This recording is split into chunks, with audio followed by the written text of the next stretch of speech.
Hi, my name is Mike, and I'm here to read a comic. And today's comic is The Incredible Hulk, issue number 182, dated December 1974.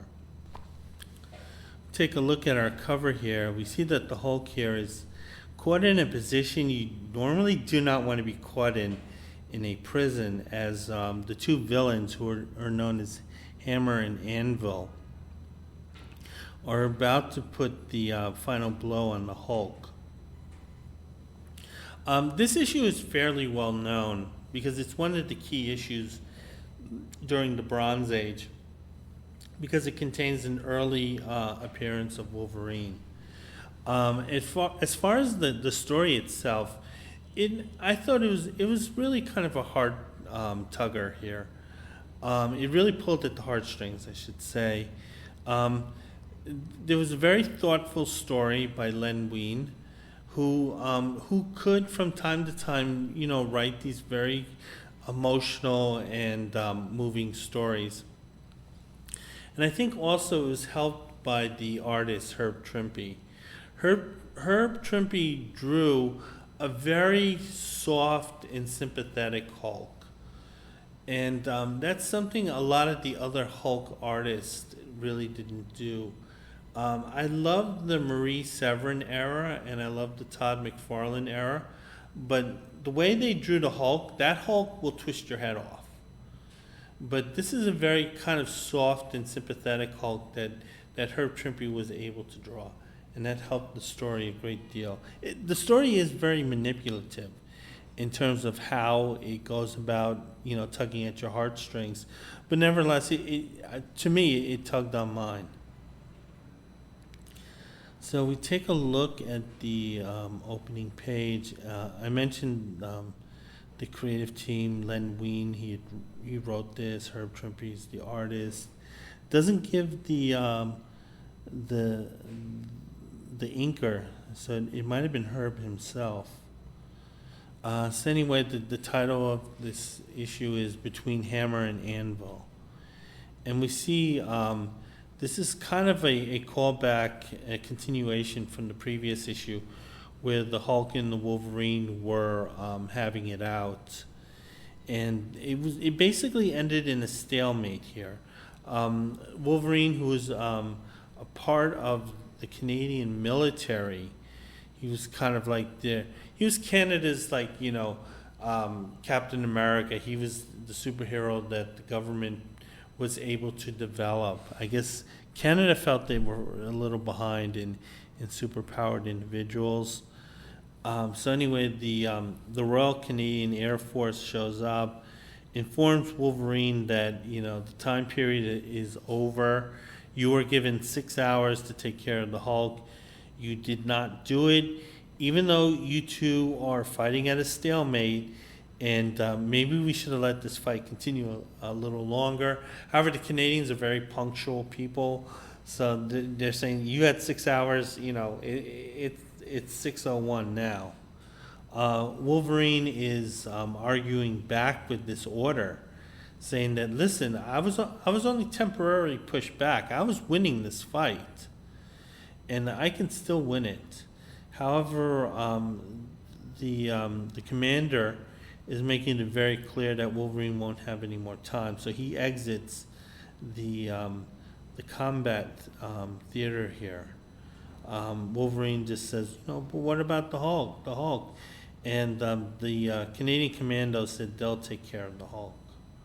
So what they do is they attempt a net. So they throw kind of a metal net on the Hulk. This does nothing.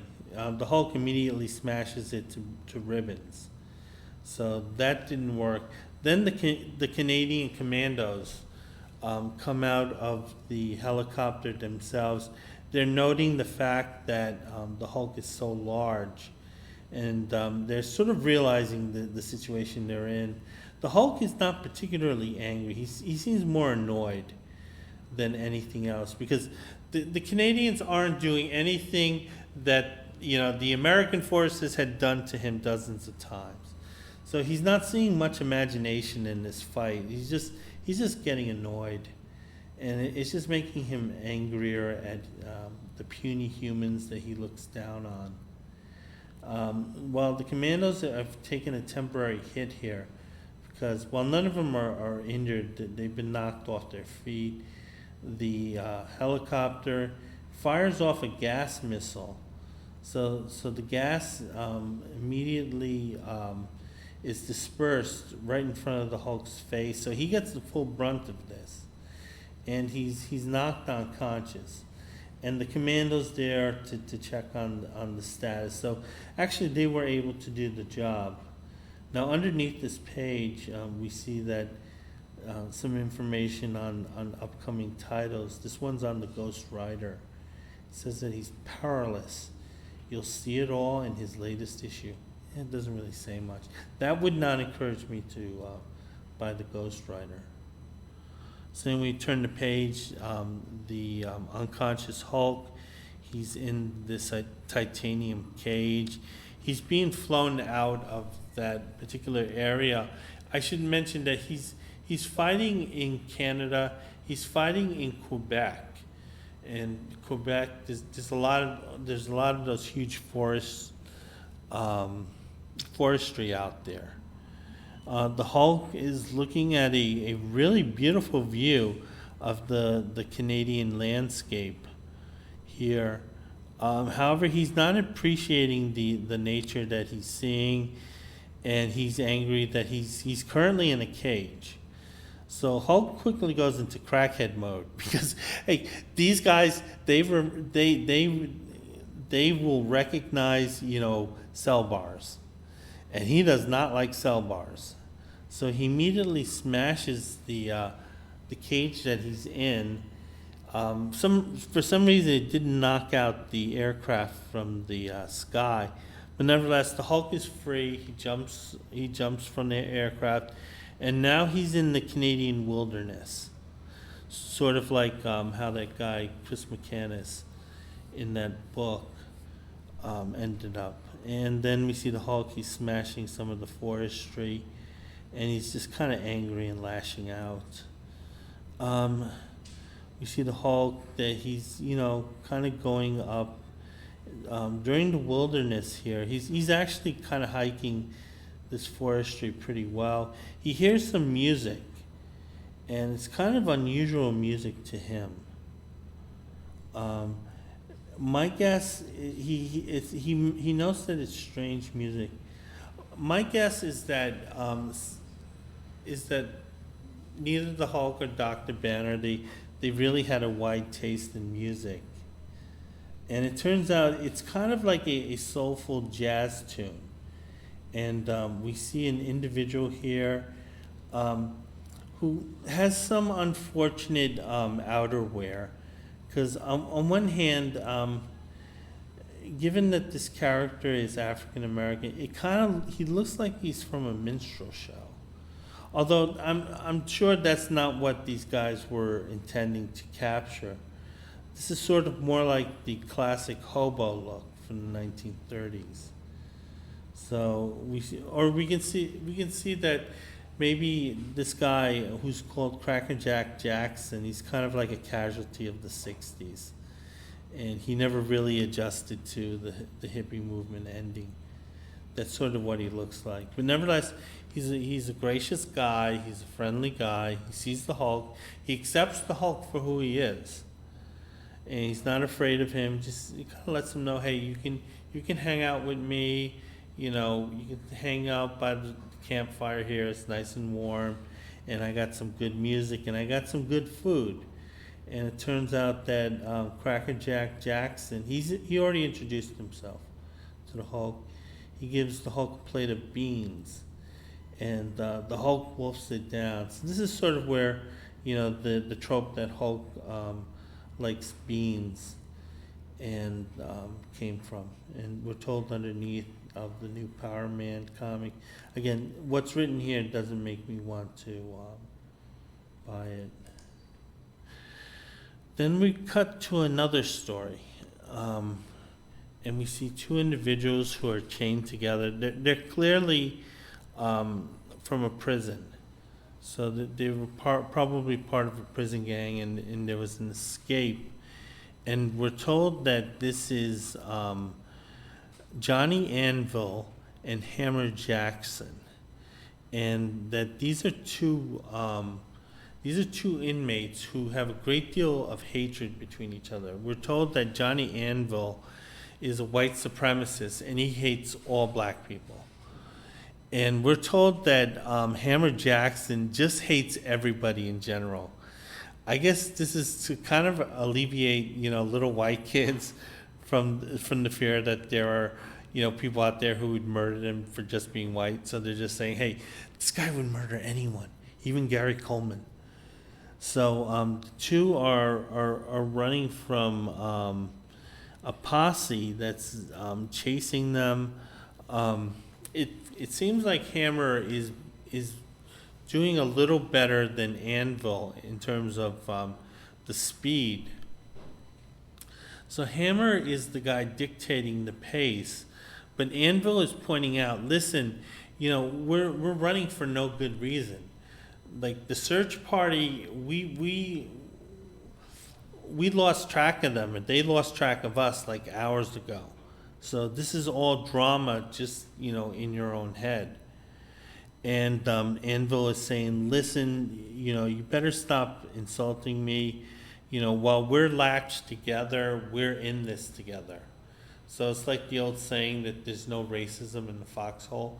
Anvil recognizes that the situation is so bad that there's no good reason to be racist. It's only when he's comfortable that, he allows that racism to come out. So anyway, Hammer does kind of slow down the pace, although he's still making it clear he views himself as in charge. Then suddenly an alien appears. He's behind him is his spacecraft. The alien looks injured, and he asks Hammer and Anvil for help. And the one thing I should note about this alien is that it has the fast forward and rewind symbol on its chest plate, sort of like the old VHS and Betamax machines had. And I guess the DVD players today. So anyway, it looks like Hammer is armed. So when they broke free, they were able to disarm one of the guards, and Hammer was the one who had possession of the gun, which is probably why Anvil let him set the pace. And eventually, Anvil realized he had to stand up to him. But nevertheless, Hammer has the gun. He fires at the alien.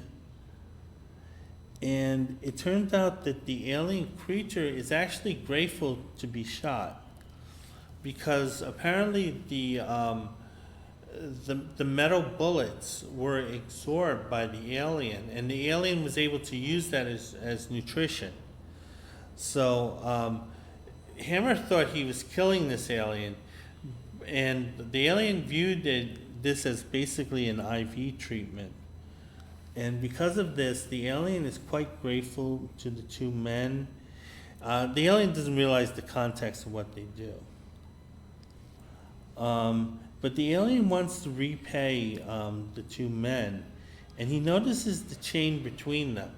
And the alien, kind of being unaccustomed to what happens in Earth, views this chain as something that they voluntarily did.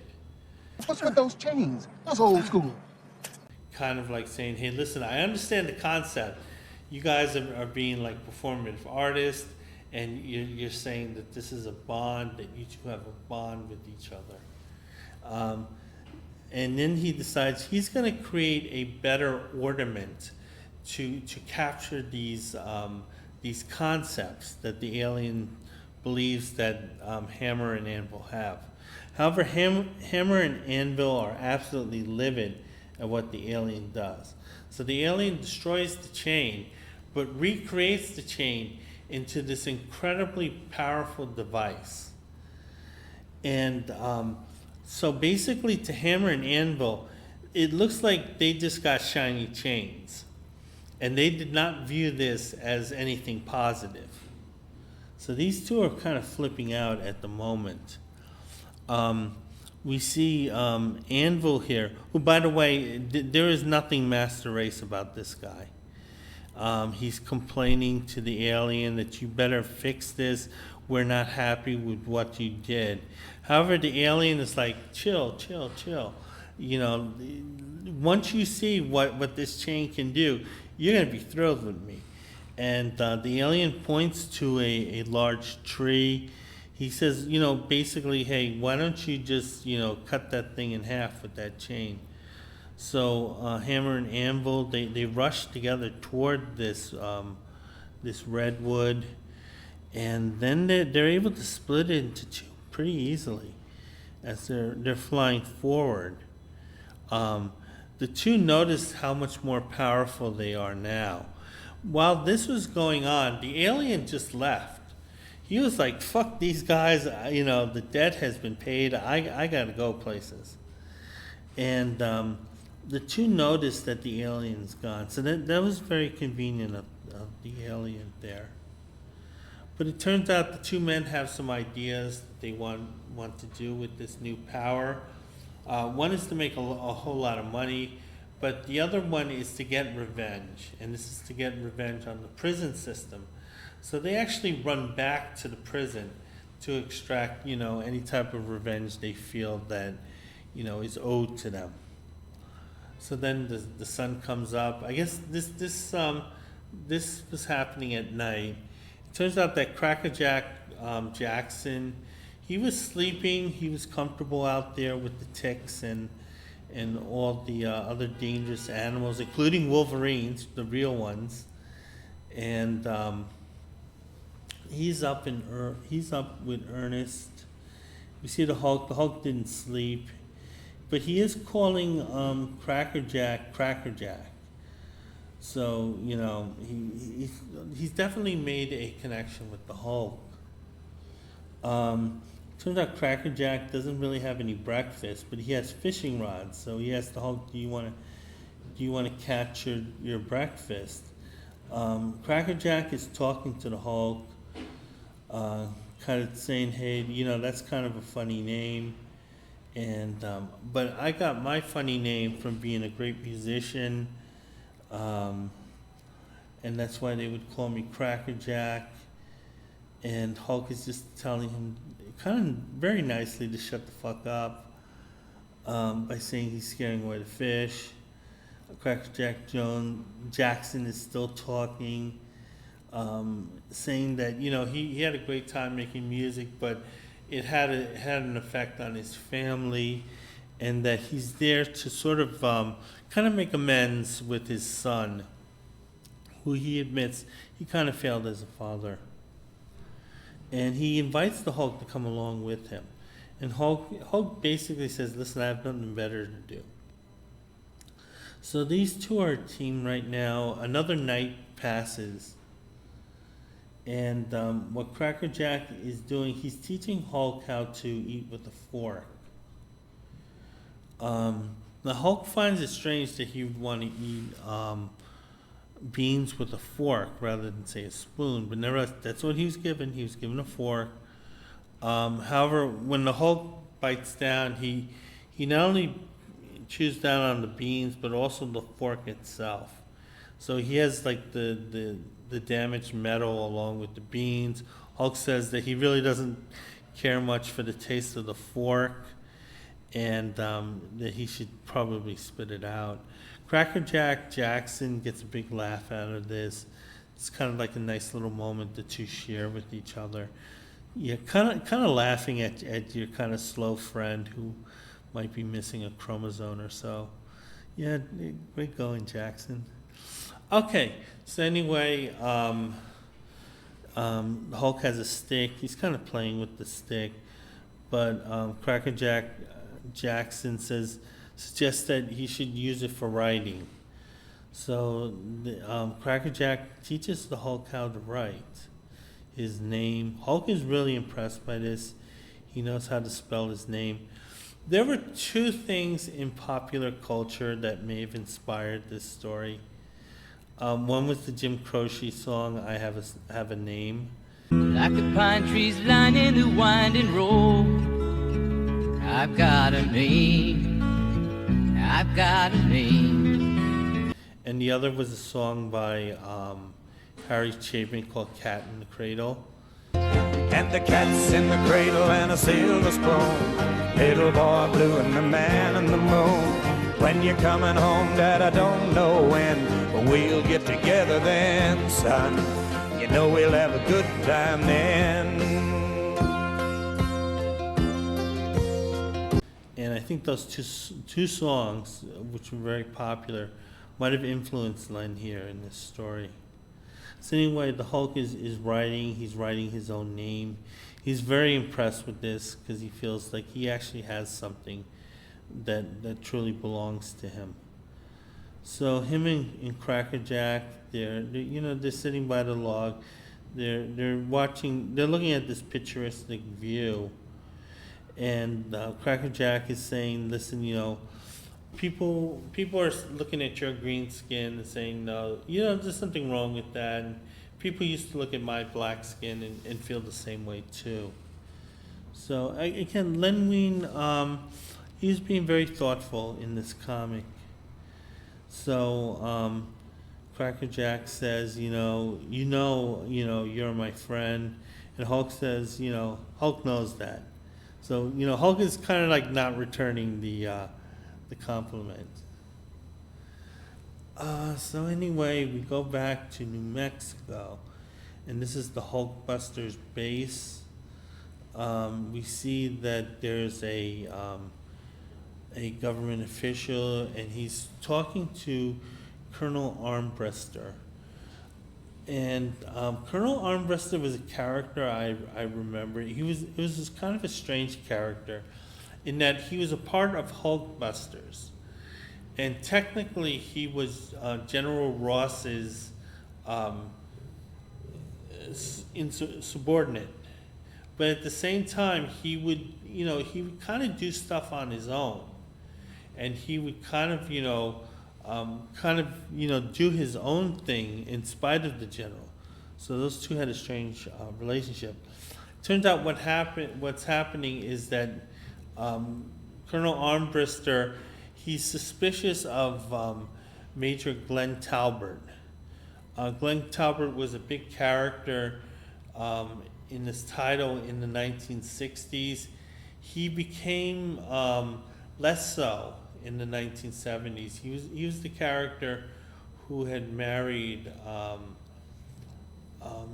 General Ross's daughter, Betty Ross, I should say, and basically that was the love of Bruce Banner's life.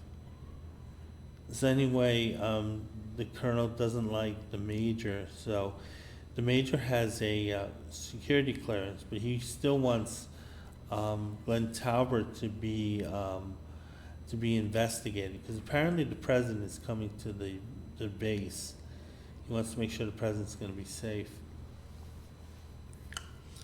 So anyway, we see Crackerjack. He's on the highway. He's being stopped by Canadian troopers here. Apparently what's going on is the escape of those two convicts. And because of that, the Canadian police, they set up roadblocks to kind of capture these guys. And because of that, they're not going to let Crackerjack Jackson, onto the road. And, he's making the case, Crackerjack, that he traveled, 1,200 miles to visit his son, and he's very close to making this happen, and that he can't be stopped at this point. The trooper's not giving in. However, the trooper immediately, his attention is changed, and he sees the Hulk coming right at him. And the Hulk is pissed off right here that his friend isn't allowed to go through. The troopers try to stop Hulk by pulling their guns, which never works. The Hulk gets so angry about this because it's, again, not being original. The Hulk has dealt with this stuff so many times, it just annoys him. So he smashes up the trooper's vehicle, and this knocks out the other troopers. Crackerjack Jackson, he's concerned about being blamed for this, I can't blame him because, Hulk may have the green skin, but Crackerjack has the black skin, and we know who's going to get blamed. And however, Hulk is not concerned about this. He said, "Listen, we'll just go, and we'll be fine." So anyway, it turns out that Hulk and Crackerjack, they're at the prison. There's a huge prison complex. The Hulk recognizes this as a prison, and he's saying, how could Crackerjack, how can your son be there? I mean, you're such an awesome person. There's no way you could raise a son who would be there. However, Crackerjack fesses up, says, yes, unfortunately, I made mistakes as a father. I was an absentee father, and my son got into a lot of trouble. And I was kind of embarrassed by this. Because as you know, like my son's failure is my failure. And Crackerjack is saying, listen, if you really feel bad about being with someone like me, because Crackerjack, he has self-esteem issues. He says, you can leave now, I'll understand. However, Hulk is like, he's not a fair-weathered friend. And him and Crackerjack have bonded. So Hulk is he's gonna follow through with Crackerjack's wishes. And he says, listen, if you want to see your son, behind those walls, I'll make that happen. And he jumps into the prison yard. Now, as this is going on, Hammer and Anvil are already at the prison. And they're in the prison yard. And they're basically getting revenge on anyone who they feel deserves it. So these guys, they're knocking out guards. They're crowing about how powerful they are. No one can stop them, so apparently the bullets aren't bothering them. Okay, before I go back to the story, I'm going to look at the letters page. Greenskins grab bag. It's kind of interesting what was going on here. The first three letters, we're told by the editors, sort of sum up how readers felt about issue number 178. And that was an unusual issue in that it was done to close a storyline that was left hanging for like 5 years. Or actually, no, it was 3 years. But they had to do it in the Hulk.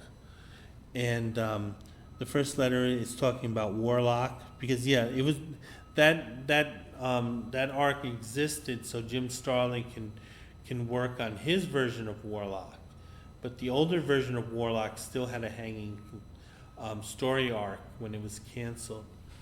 And apparently the first writer is saying, what are you going to do with Warlock? Because you made him the most powerful being in the Marvel Universe. The second letter is just praising the story, saying it was a really surprise ending, pointing out that he recognizes the biblical allegories in the story. Yeah, it was the original Warlock title was actually inspired by Roy Thomas seeing the movie Jesus Christ Superstar. So the Warlock title had a lot of religious allegories to it.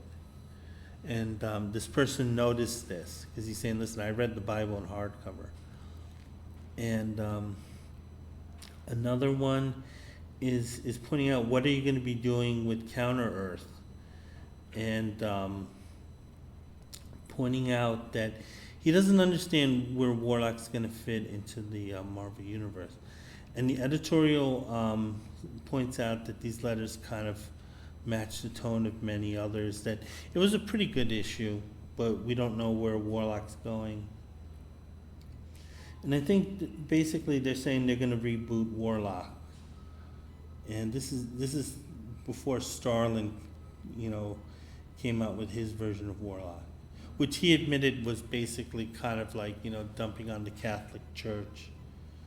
Now, the rest of the letters deal with a subject that was brought up in an earlier Hulk. I think in issue 169, 170, there was a part of the storyline where basically, Betty Ross should have been nude. However, they obviously did not show that nudity in the comic, and they came up with various ways to avoid doing that. And there was kind of a debate going on in the letters page on whether Marvel should shy away from nudity or not.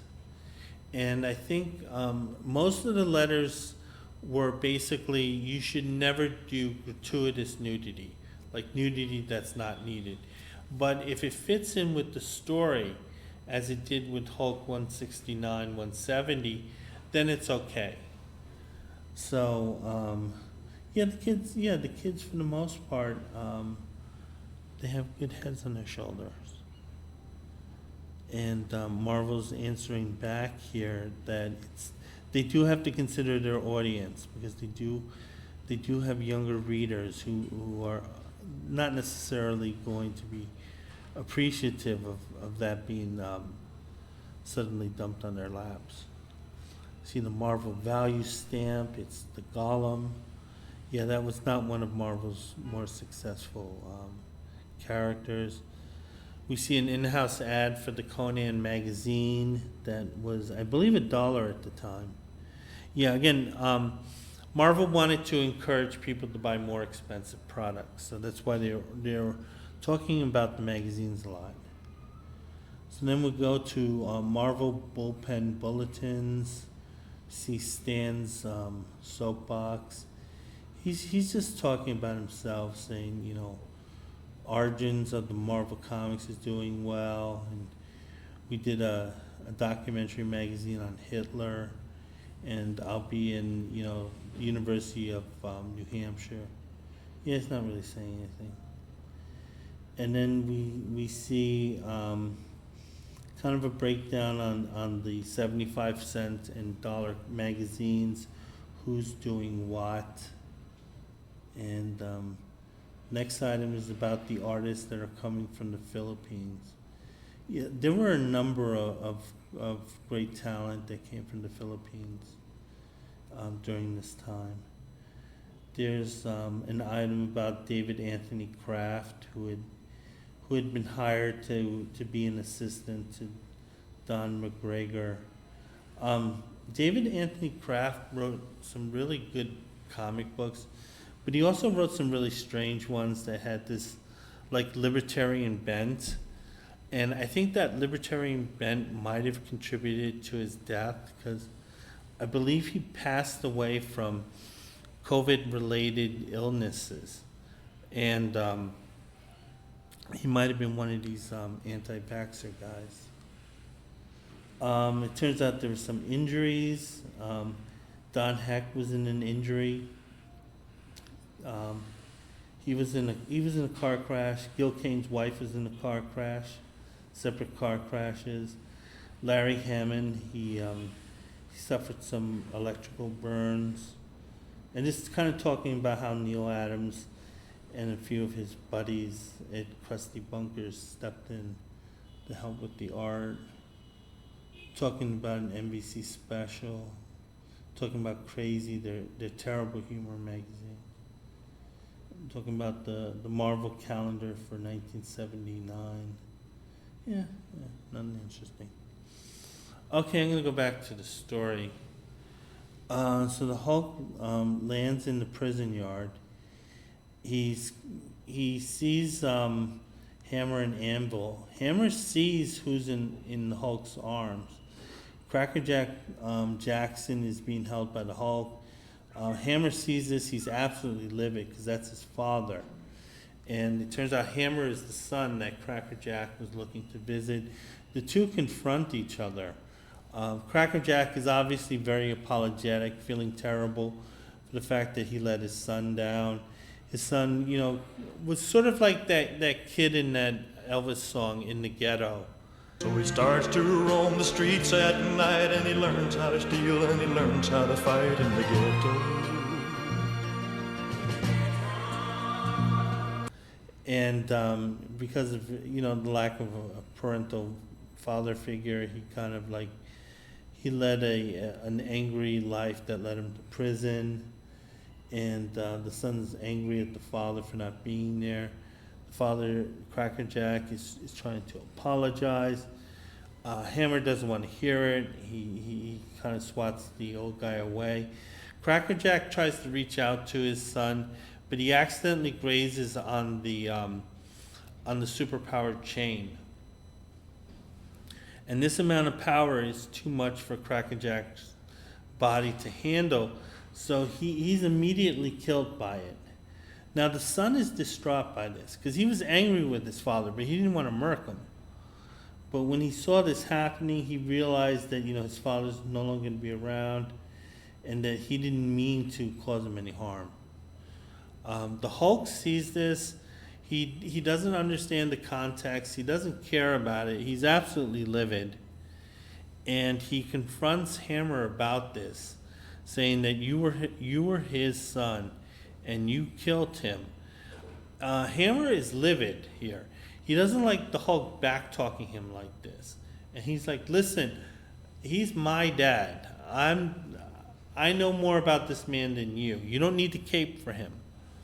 So Hammer is kind of confronting the Hulk. Anvil, meanwhile, is looking at this. He's saying, hey, bro, you're dragging me into this, and I don't want to get into this fight. Because this guy, the Hulk, he looks kind of scary. So then the Hulk attacks the two. He hits Anvil with a right uppercut to the stomach. It looks like the Hulk is just simply throwing a punch at Hammer. Both of them are down, but they both get up pretty quickly. So both of these guys are surprised at the fact that they were able to take this hit from the Hulk. And they're really starting to buy into what the alien said, that the energy chain will make them virtually unbeatable. So they're going on the offense against the Hulk. So one of them, Hammer, he immediately grabs the Hulk from behind. He's telling the Anvil to hit him in the front, because Hammer's not sure how long he can hold the Hulk. Anvil, using that flat head of his, he hits the Hulk with all his force. The Hulk isn't moving because he has Hammer right there. So these two are just kind of slamming into him. The Hulk felt that, but at the same time, the Hulk's saying, "Listen, I've been hit harder than that. Come on, dude." So then Hammer takes the initiative. He jumps over the Hulk, and he ends up landing where it's advantageous for both Hammer and Anvil to simply sling him away. So, I mean, the Hulk may not be taking these guys, that seriously, but they're showing that, they can give whatever the Hulk can give. Hulk is angry, he's still upset about Crackerjack, and he hits the ground, and this causes shock waves that throws Hammer and Anvil off the ground. Hammer is panicking, and Anvil is admonishing him, saying, "Listen, guy, you're being a little pussy," which I think all you people are, and just listen to me, and we can handle this guy. So that's kind of that white supremacy that Johnny Anvil has. And he's saying, listen, as long as we have this power chain, we'll be fine. The Hulk, he captures the chain. He's holding on to the chain. He's not impressed by the fact that they have this powerful chain in and of itself. However, he does feel the power from that chain. So the Hulk is trying to put on a brave face here, but he's hurting. And eventually, at some point, he admits that he has to let go. However, because this kind of threw the Hulk off, it put Hammer and Anvil in a position where they can choke the Hulk. And I think it was established at this time that the neck area was the Hulk's weakest point. So the two of them are pulling at each other.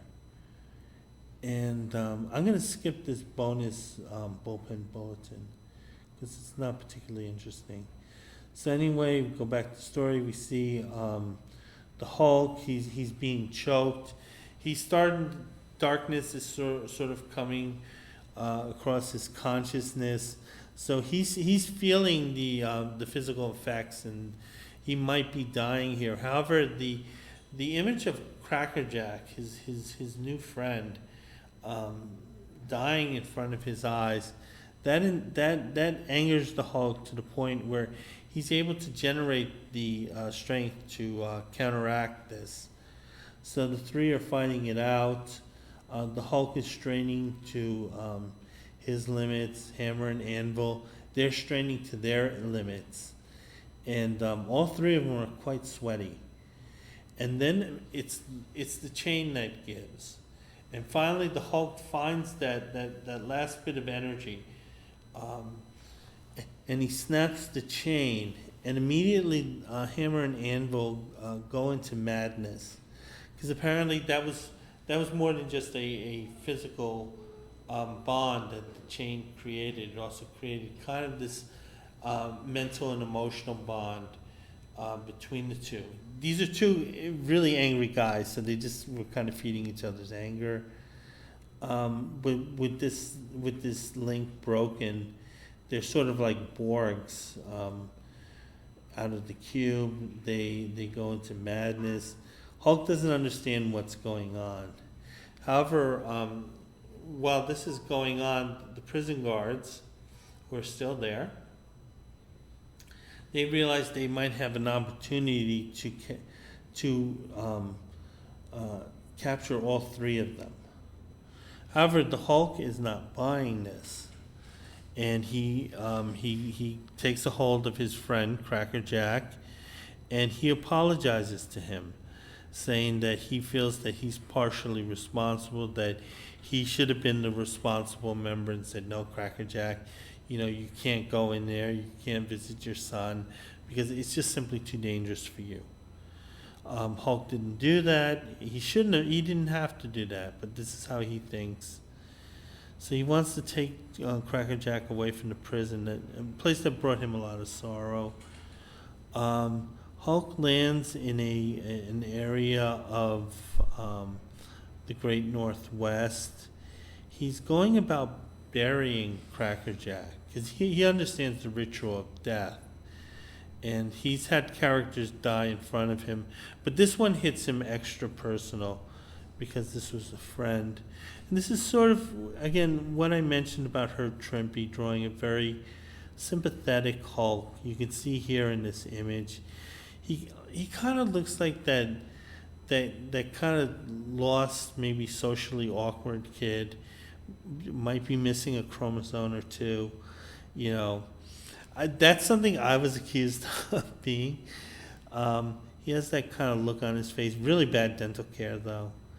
And he's kind of thinking to himself that, hey, Crackerjack needs to be more than buried. He needs a tombstone to honor him. So what he does is that he goes to a rocky ridge. He smashes it so he finds a piece that he finds acceptable. And he uses the skills that Crackerjack had taught him to spell out Crackerjack's name as best as he could and to leave this as his monument. And I'm sure Crackerjack would have been fine with this because, it didn't need to be written perfectly, but it was written with love because this is what Crackerjack helped the Hulk, to do.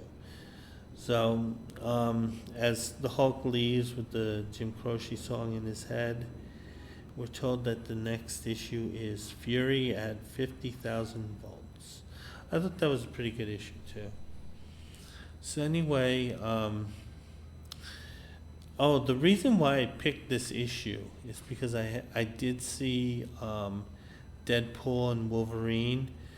Honestly, it was, I didn't really care for the movie too much. I liked the first two Deadpool movies.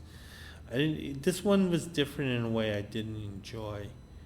But it's making over $1 billion, so it definitely has an audience.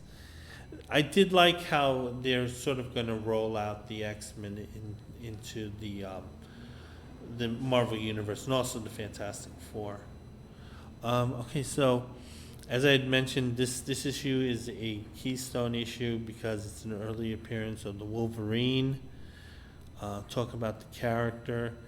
After this issue, the next time the Wolverine was seen was in Giant Size X-Men 1, where he became a member of the X-Men.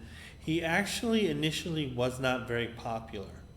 His personality type was sort of seen as kind of like a Hawkeye knockoff. And it really wasn't until issue number 96 that Chris Claremont was able to flesh out the Wolverine as something special. And it really wasn't until, later on when John Byrne took over the title art duties that he focused more on Wolverine. That's when the character really grew. But at this time, Wolverine actually might have been kicked off the X-Men. In terms of Wolverine in the fighting skills, in many ways, Wolverine's more like a honey badger than a Wolverine. Real Wolverines are very scary creatures, and they're very intimidating creatures. But the thing is that because they need a high number of calories to survive, they don't really like to fight. So when a Wolverine gets into a fight, the Wolverine will try to end it as quickly as possible. And after a certain time, the Wolverine actually will give up on the fight and leave, because they need to kind of manage how they intake their calories. So they end up doing a lot of scavenging, and they would steal food from other creatures, because they are really scary looking, so they tend to give up the food. But yeah, Wolverine's more like a honey badger, if you ask me. So anyway, that is my review of Hulk number 182, and I hope to have more reviews up soon. Bye.